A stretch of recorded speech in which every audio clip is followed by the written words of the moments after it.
All right, back on Sports Bit. Time for a big game breakdown. As always, live on sportsbookreview.com. We'll do Clemson and Georgia Tech today.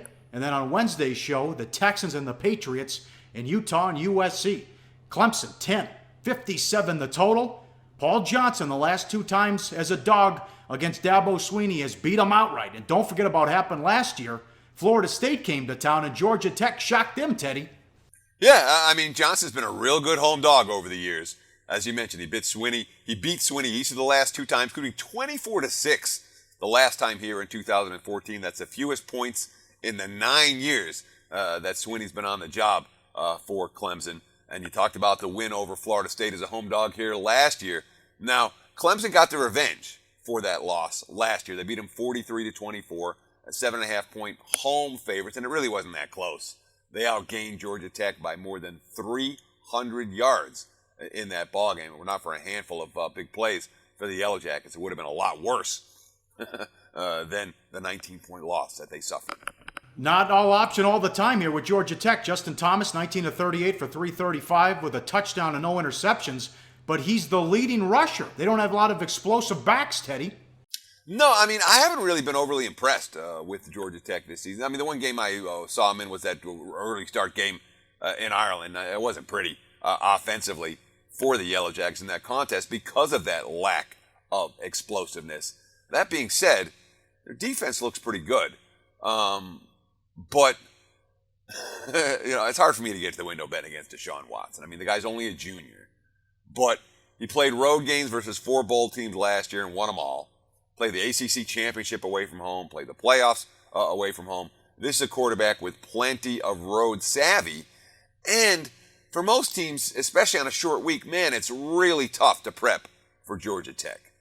But last week, even though they're playing on a Thursday night, last week Clemson played South Carolina State in a game that ended up being shortened because it was such a blowout, and they played 12-minute quarters in the second half or whatever it was.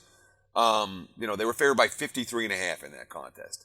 So I have to think that they did a fair bit of prep for the Georgia Tech option last week in practice. So it's not one of these, hey, we got to turn around and figure this option out in the next 24 hours because we're playing on Thursday. I think the Yellow Jackets, the Tigers, paid a little bit more attention to it last week than you normally would against a FBS level of Well, maybe there's a hangover here like Ohio State last year that they realize they're so talented they can just flip the switch and put these teams away because they struggled with Auburn. They didn't move the ball in that game. They struggled to put Troy away at home. And then you had the game last week. But some buffoon gave them a first-place vote in one of the polls, which I can't believe. Well, I mean, I wouldn't rank them over Louisville right now. But look, the polls are asinine. And anyone, if you even look at, if you spend 1 minute considering what the polls are thinking or who's ranked higher than who, it's a minute that you just wasted, a minute of your life that you just wasted. All right. Because the polls, there's nothing to them. It's a bunch of guys that didn't watch the games, that may or may not look at the final score. The coaches poll gets handed down to literally the lowest level intern on the staff. Very true. And the writers polls, literally, they don't watch any of the games. They don't watch anything other than, whatever's on ESPN that day, or they watch, maybe 2 or 3 games. I mean, on a college football Saturday, I'll watch 20 games, Paulie, on the reg. I'll know what happened all over the board. The guys who are voting, they don't know any of this stuff. So to see Clemson get votes or whatever, I could care less what the votes are. This much I know. The chemistry in the locker room for Ohio State wasn't good last year. They had 3 quarterbacks. The chemistry in the locker room for Clemson, to the best of my knowledge, is not an issue. They have 1 quarterback. Everyone seems to respect him. Early lean? I have no strong opinion on this game. Yep. All right. Yep. Hey, guys, for the full video, go to sbrpicks.com.